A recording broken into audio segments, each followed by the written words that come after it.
Bienvenidos una vez más al canal del Pastor Miguel Ángel Núñez, donde semana a semana transmitimos conceptos importantes para nuestra vida.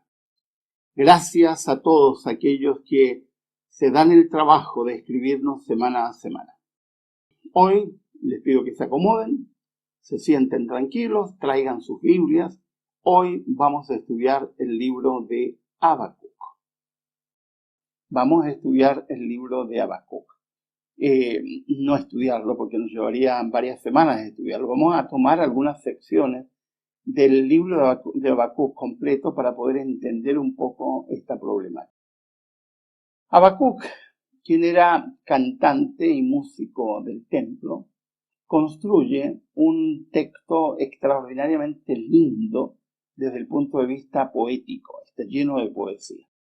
Pero no deja de ser interesante la forma como Habacuc aborda a Dios. En la primera parte, Habacuc cuestiona la manera en cómo Dios hace las cosas y plantea preguntas que, aunque las planteó hace tantos siglos, todavía están vigentes en la mente de mucha gente creyente. Partemos con el capítulo 1, versículo 2.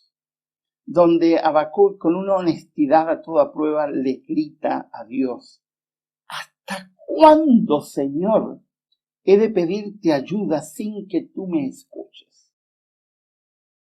Una de las primeras sensaciones que viene a la humanidad cuando se está enfrentando a una situación que nos sobrepasa es exigir respuestas. Es respuestas a las autoridades, respuestas a sanidad o a la parte médica cuando estamos enfrentando un problema médico. Y los creyentes le piden a Dios: ¿hasta cuándo? Ahora, eso no es insano, eso es normal, es natural. Y de hecho, las personas que no se cuestionan en estos momentos, su fe no es lo suficientemente madura como para hacerlo. Yo quiero decir que la fe cristiana, la fe en Dios, se prueba no en la bonanza, sino cuando estamos en momentos de angustia. Así que esto es perfectamente lícito. ¿Hasta cuándo, Señor? ¿Hasta cuándo?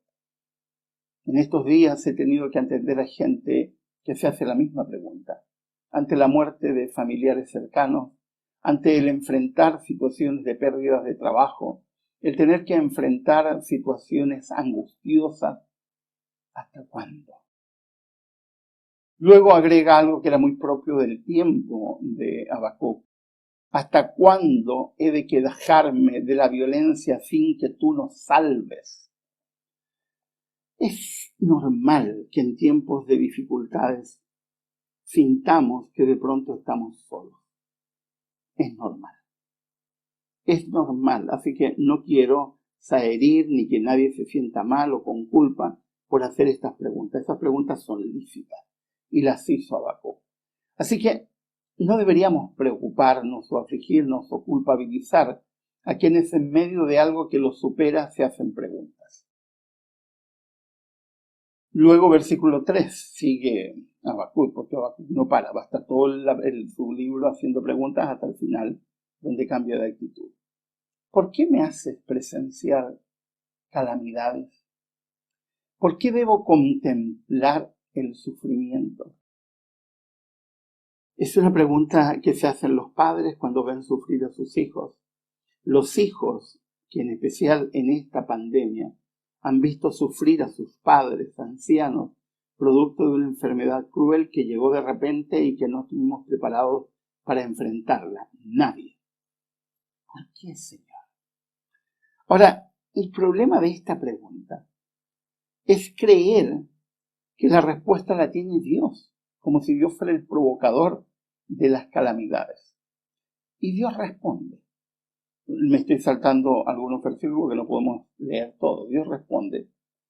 Desde el versículo 5 en adelante hasta el versículo 11, Dios responde. Y lo que Dios le va diciendo es: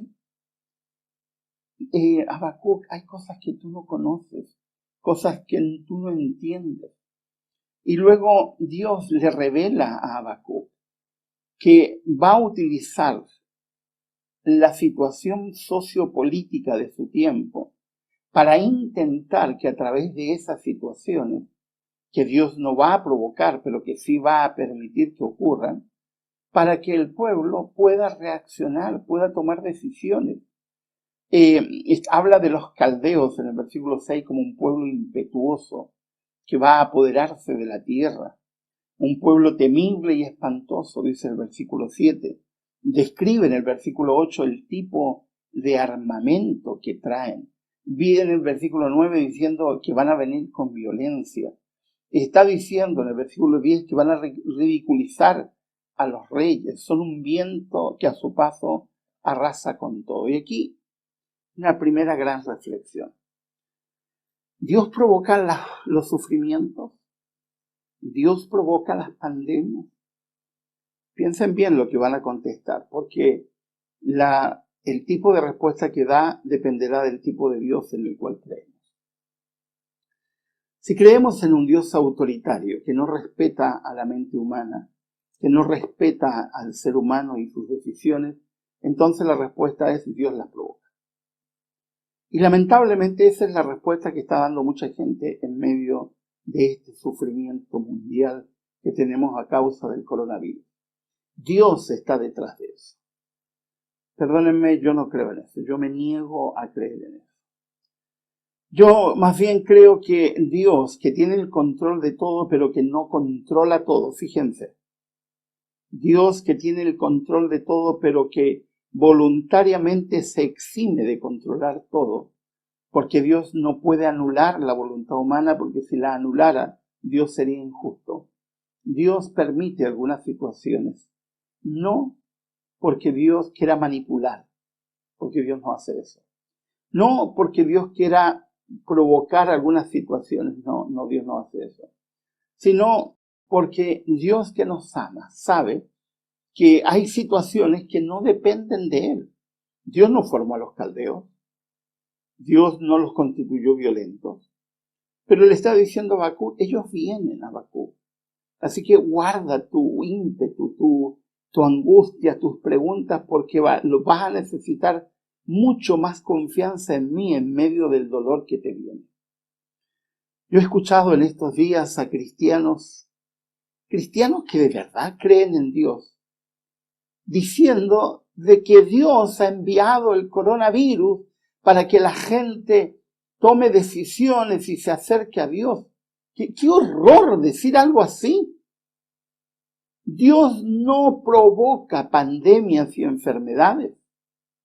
Dios no está detrás de este tipo de situaciones. Al contrario, Dios en muchos momentos, lo ha demostrado en la Escritura, impide el que se expandan algunas situaciones y otras no puede, porque hay un equilibrio que tiene que ver exclusivamente con la manera como Dios respeta al ser humano y las elecciones humanas. Dios no puede actuar como un ser injusto, obligando a las personas a actuar en contra de su propia voluntad. Por lo tanto, Dios está presente, pero lamentablemente no está presente como algunas personas lo dicen. Yo digo, qué terrible tener que decir este tipo de frases, donde algunos con total ligereza dicen Dios está detrás del COVID-19.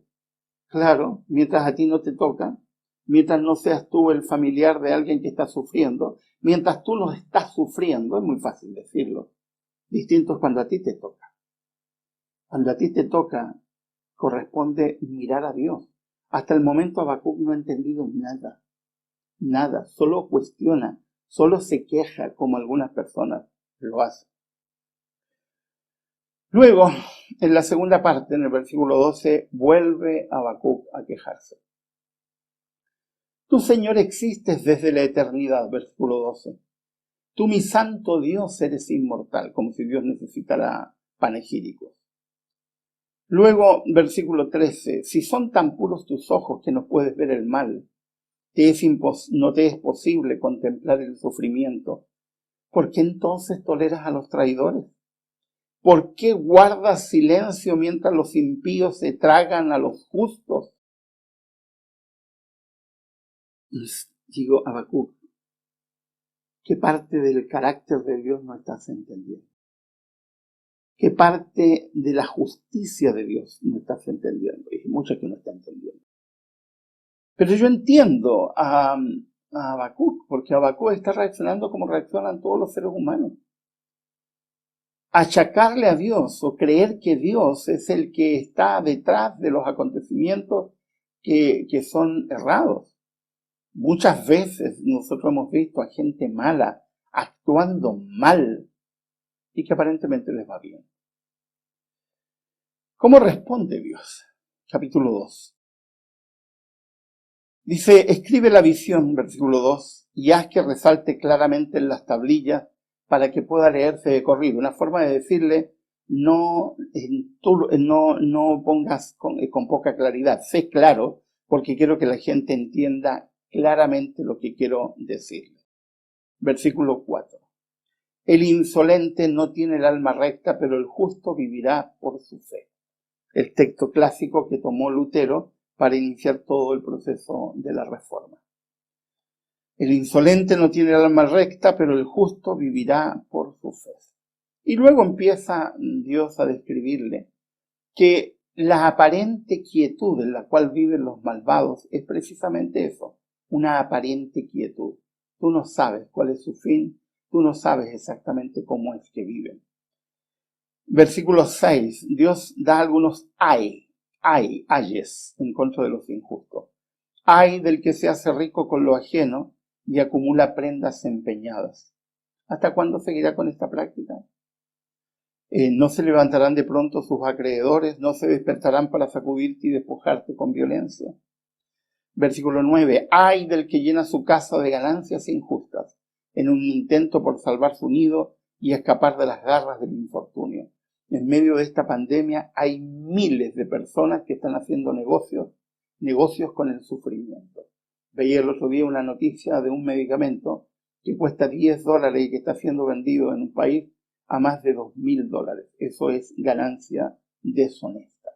Aprovecharse del dolor y el sufrimiento de la gente en un momento. Y Dios, está diciendo, ay, porque ay, te va a llegar.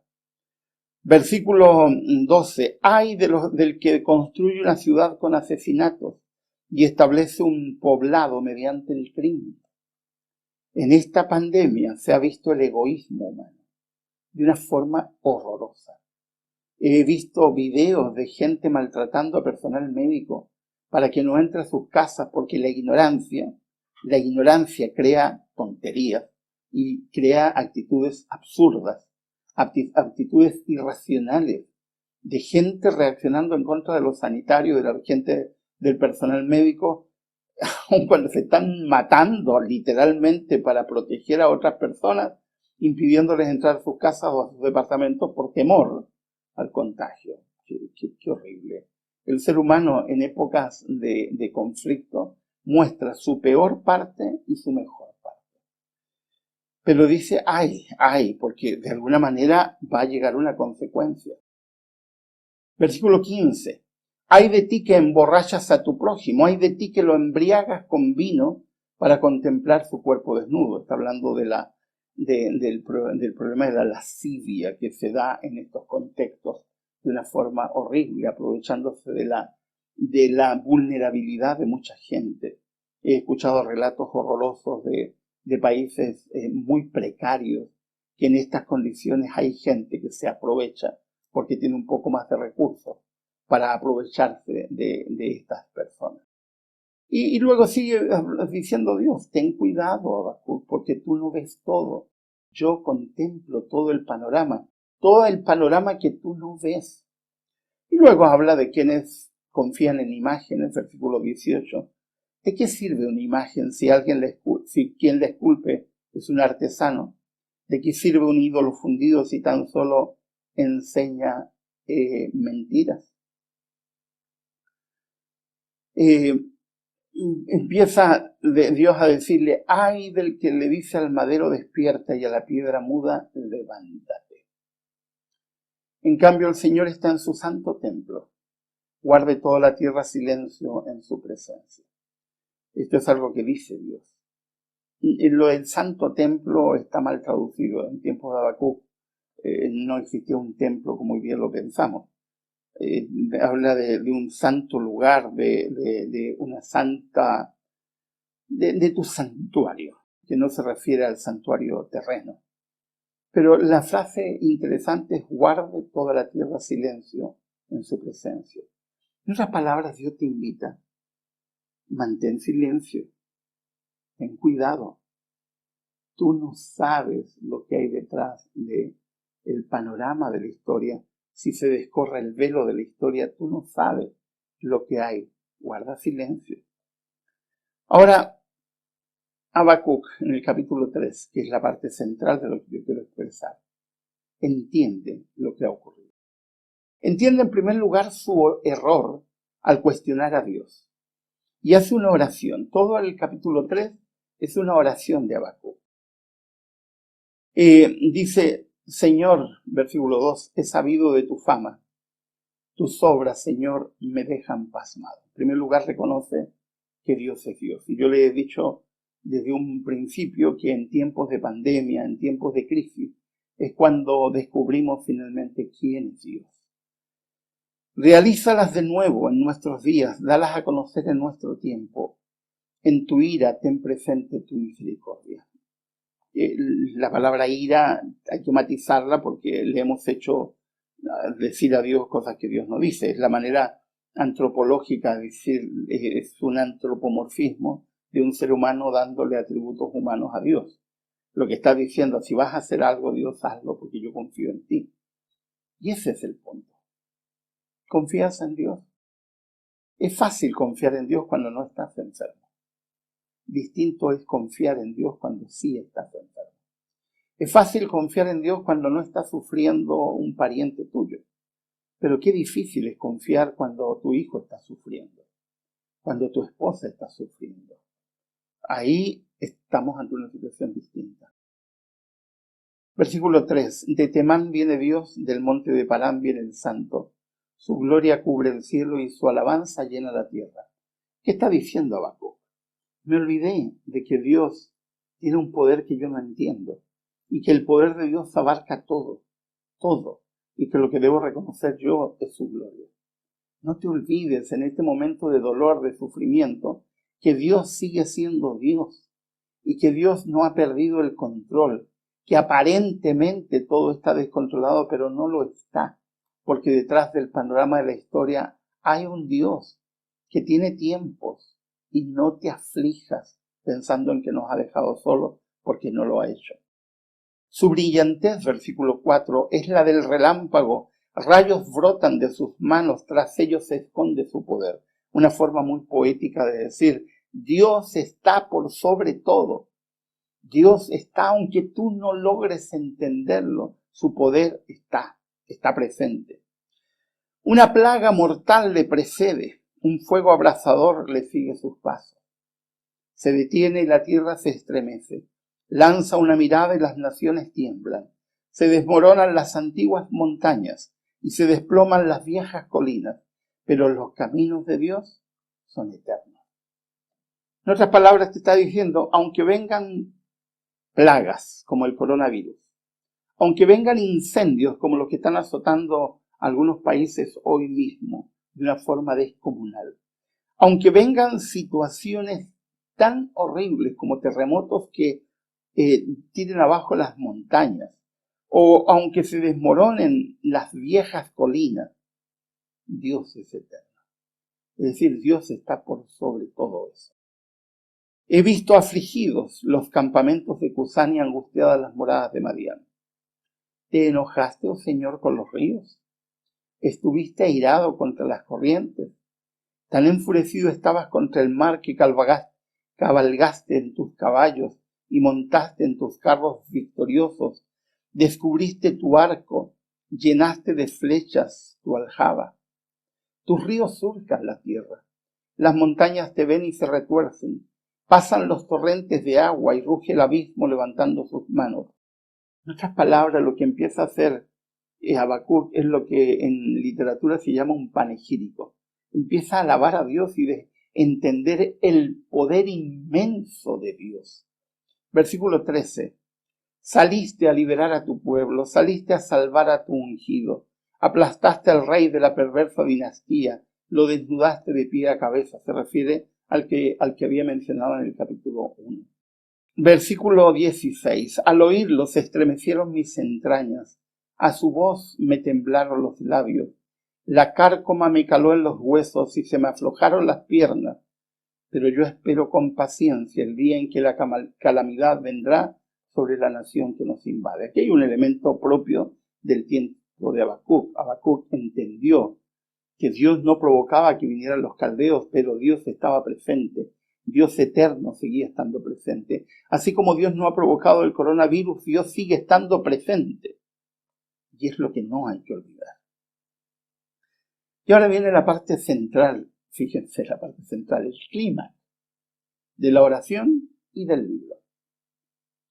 Una oración que no deberíamos dejar de hacer y que deberíamos repetir constantemente para no olvidarnos, porque Habacuc, después de haber cuestionado a Dios, lo entendió.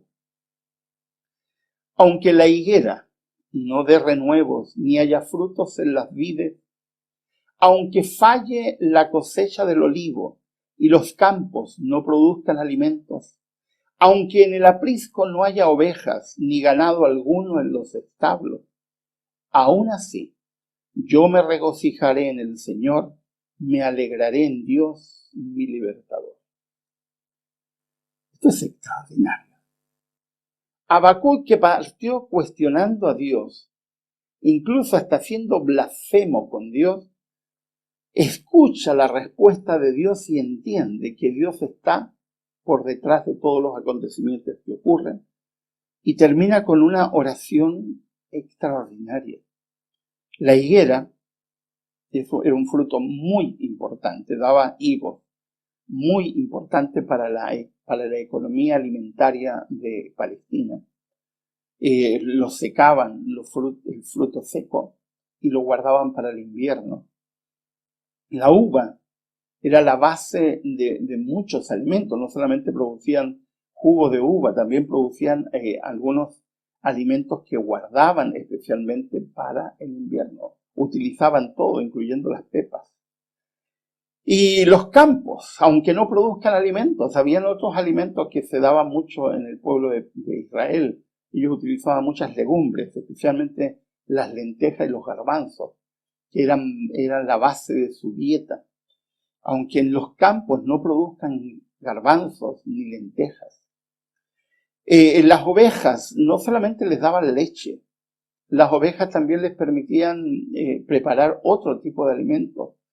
Sacaban un montón de cosas de las ovejas y no solamente los utilizaban como alimento cárneo en momentos de necesidad, sino también usaban la piel para hacer algunos instrumentos, hacer algunas cosas, utilizaban la lana para cuidarse, etc. O sea, lo que te está diciendo aquí es, aunque se me desmorone toda mi economía absoluta y no tenga nada que comer, y aún así, yo me voy a regocijar en ti, Señor, y me voy a alegrar en ti, mi Dios libertador. Versículo 19. Versículo que debería ser escrito en todas las casas y leerlo diariamente. El Señor omnipotente es mi fuerza.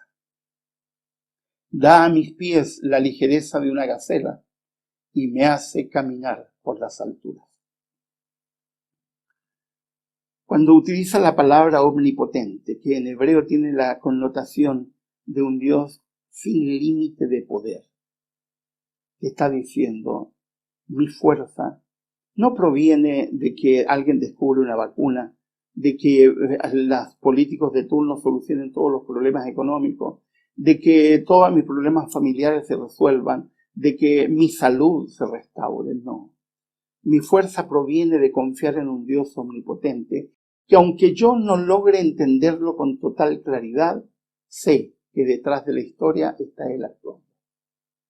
Y cuando eso lo entendemos, eso nos da ligereza como una gacela. Es decir, nos da paz, nos da tranquilidad.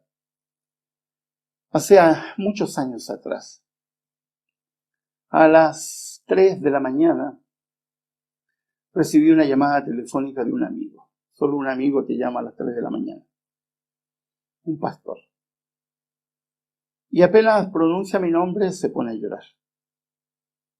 Y yo me aflijo porque no había escuchado nunca a mi amigo llorar. Y se pone a llorar y a llorar y a llorar. Y cuando logró calmarse, le pregunto, ¿qué te pasa? Y me dice, estoy muy angustiado. Mi esposa está durmiendo, mi hijo está durmiendo, los otros 2 hijos estudiaban en la universidad cristiana donde yo enseñaba. Y le digo, ¿qué te pasa? Hoy día fui al médico y me han dicho que tengo un problema en mis riñones y que prácticamente están muertos y que tengo mis días contados. Y que a menos que surja un donante compatible, me voy a morir. Y yo le digo, ¿y qué puedo hacer por ti? Se me llenó de nudo la garganta. Le dice, me angustia mi esposa que aún no le cuento a mis hijos. Y sin pensarlo yo le dije, haz que tus hijos salgan de la universidad y envíalos a mi casa y que vivan con nosotros. Así te ahorras esos dineros para que puedas invertirlo en tu salud.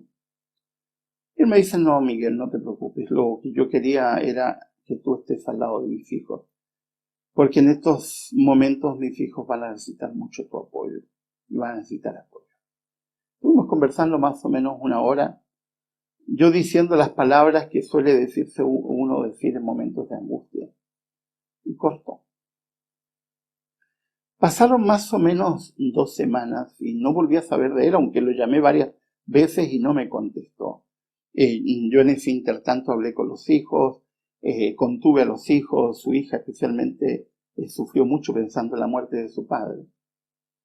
Y de pronto a las 2 semanas me encuentro con él, cara a cara en un pasillo en una reunión que teníamos. Le digo, ¿y a ti qué te pasó? ¿Por qué? Me dice. Porque me tienes angustiado 2 semanas, no me has llamado, ¿cómo estás? Igual que siempre, dice, me estoy muriendo. Pero me lo dice con una tranquilidad tan pasmosa que me quedé mudo, como mirando y diciendo, ¿y este se volvió loco? ¿Qué le pasa? Y le dije, ¿qué te pasó? ¿Te pasó algo? Sí, dice, me pasó algo. Vamos, ¿qué te cuento? Y me contó la siguiente historia que lo he contado muchas veces y me sigue pareciendo extraordinario. Dice, luego que corté el teléfono contigo como a las 5 de la mañana, me llaman un anciano de iglesia y yo no contesté. Y luego me llama otro y yo no contesté. Yo sabía que sonaba el teléfono, en el tiempo de no se usaba celular, así que tú no podías saber quién te está llamando, pero él dejó que el teléfono sonara y en un momento incluso lo desconectó. Pero luego le entró problemas de conciencia y puso el teléfono y escuchó la llamada. Y lo llama un anciano de iglesia y dice, pero pastor, lo he estado llamando hace tanto rato. Y sí, él le mintió, le dice, no escuché el teléfono. Y dice, ¿y en qué puedo servirle? Dice, bueno, la hermana fulana de tal, la han llevado de urgencia al hospital porque está muy mal y lo llamaba para que usted la visite. En Chile, los pastores, no sé cómo será ahora, pero en algún tiempo donde recibían un carnet especial del Servicio Nacional de Salud para que ingresaran en cualquier momento a los hospitales para asistir pastoralmente a las personas que estaban sufriendo. Así que él partió, pero partió enojado. Se fue enojado y dice, ¿por qué me pasa esto? Si yo me estoy muriendo, ¿qué tengo que ir al hospital? ¿Qué le voy a decir a esta mujer? Y fue todo en su mente reclamándole a Dios. Cuando llegó al hospital, se encuentra con una hermana y se sorprendió quién era la hermana porque no le dijeron el nombre. Solamente al llegar al hospital se percata de quién es. Una muy buena hermana de iglesia, una hermana de mucho ímpetu. Y le dice las frases de rigor que suelen decir algunos sin saber lo que están diciendo. Hermana, no se preocupe, estamos orando por usted para que el Señor la sane. Y la hermana lo queda mirando y dice, pastor, usted está orando mal. Y el pastor hizo lo peor que uno puede hacer en momentos que una persona está sufriendo, se pone a discutir. Tú no puedes discutir con un enfermo, pero como él estaba con su propio rollo interior, se puso a discutir. Hermana, ¿cómo me va a discutir a mí si yo soy su pastor? Pastor será, pero usted no tiene idea de quién es Dios, le dice la hermana. Y le sigue discutiendo hasta que en un momento en su mente dice, ¿qué saco con discutir? Y le hace la pregunta que debería haber hecho desde un comienzo. ¿Por qué cree usted, hermana, que yo no conozco a Dios? Mire, pastor. Y se lo decía con mucho esfuerzo porque le costaba hablar. Yo no sé por qué estoy enfermo. Soy una mujer sana.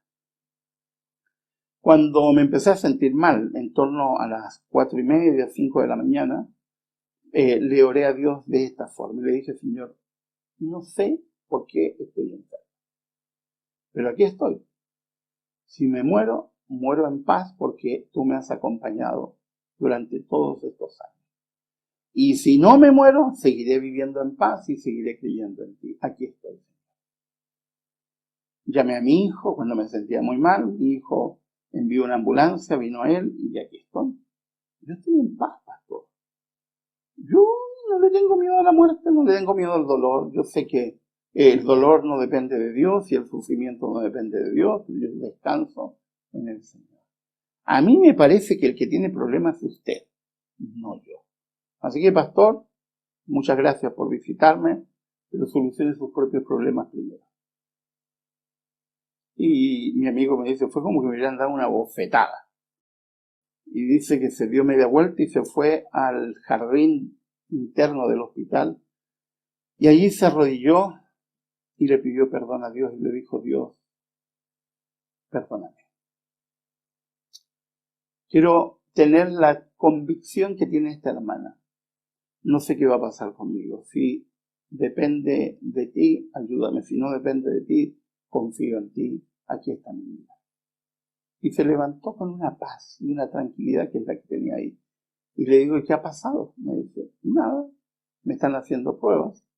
Es para ver si alguno de mis familiares es compatible conmigo y me puede ceder un riñón. Pero aparte de eso, estoy en paz. Ya me he puesto en paz con todo, he hablado con mis hijos, he hablado con mi esposa, ellos están sufriendo, pero yo estoy en paz. Cuento corto, sí obtuvo un riñón, todavía vive, han pasado muchos años, y esa es una lección de vida para mí. En momentos de aflicción, no discutas con Dios. En momentos de aflicción, no discutas. En momentos de aflicción, haz la oración de Habacuc. No sé por qué ocurre esto, pero confío en ti. No sé por qué está pasando todo esto, pero confío en ti. No entiendo por qué está pasando esto, pero confío en ti. Confío en un Dios que tiene la visión global, que ve detrás de la cortina de la historia y sabe lo que tú no sabes. Confiar en Dios. ¿Confías en el Señor? ¿Entiendes al Dios en el cual crees? ¿Crees realmente en el Señor? Es una pregunta que tienes que hacerte. Yo no sé si estás enfermo. No tengo idea si personas que ven mis sermones a través del mundo, alguno está enfermo. Pero no tengo duda que muchos de ustedes están sufriendo por diferentes situaciones. Y cuando sufrimos, haz tu parte. Haz tu parte. Pero descansa en el Señor. Y haz la oración de Habacuc, que voy a terminar leyéndola nuevamente para que no olvidemos sus palabras. Aunque la higuera no dé renuevos ni haya frutos en las vides, aunque falle la cosecha del olivo y los campos no produzcan alimentos, aunque en el aprisco no haya ovejas ni ganado alguno en los establos, aún así yo me regocijaré en el Señor, me alegraré en Dios mi libertador.